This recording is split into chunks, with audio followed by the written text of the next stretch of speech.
High school sports here in the Metro, at least the matchups are going to look a lot different in the future. Des Moines Public Schools announced today they are going to start a new athletic conference, breaking away from the Central Iowa Metro League.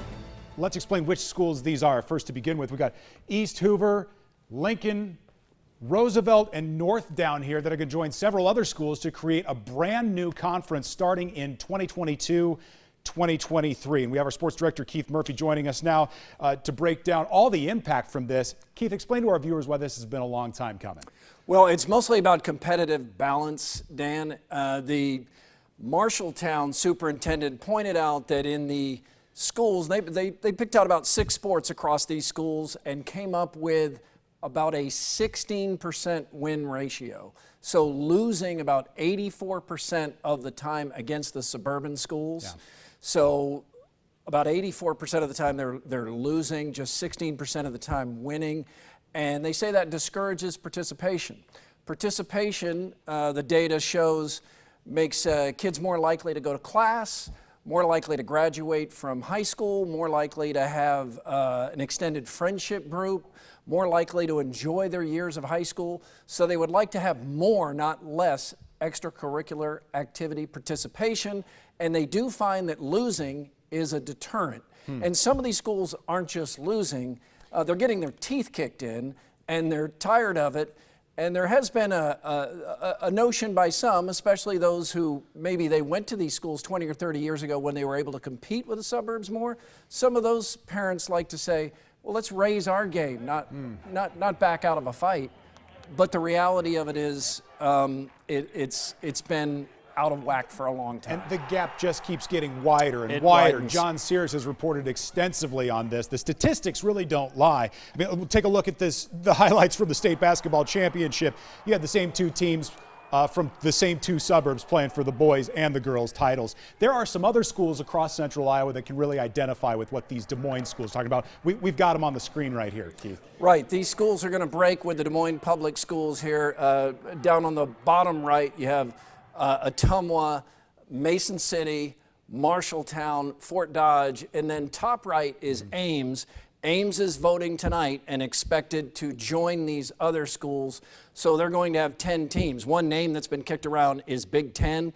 I don't expect Ames to go for that. So they're going to have to come up with a name for this conference. But the 9 schools that stay in the CIML, when you hear these so-called suburban schools, Ankeny, Centennial, Dowling, Johnston, Southeast Polk, Urbandale, Valley, Waukee, soon to be Waukee Northwest.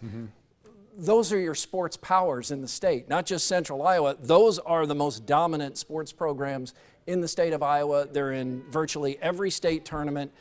We should note this does not impact football. This is the one sport this does not impact. Which is fascinating to me because football is where we see the greatest disparity. Correct.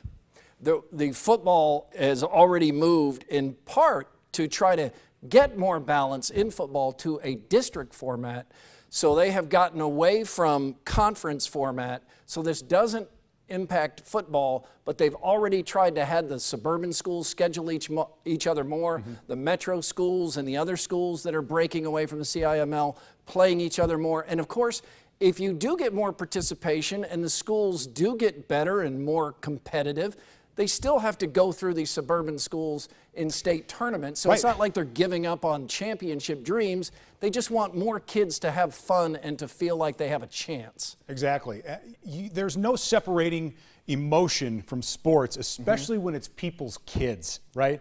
I'm so curious what your listeners on the Murph and Andy show this afternoon on KXNO were saying about this. What's the gut reaction when they hear this news? We took a poll and about 85% of people said that it is time for the CIML to break up and to split like this. But we did hear from people that said, don't lower the bar, don't give up, raise your game, but it's not realistic. When you look at these suburban schools, you're talking about really organized youth leagues. You're talking about private tutoring for coaches. You're talking about travel squads. You're talking about huge disparities in the amount of equipment and facilities that are available, in the numbers and the depth of the teams.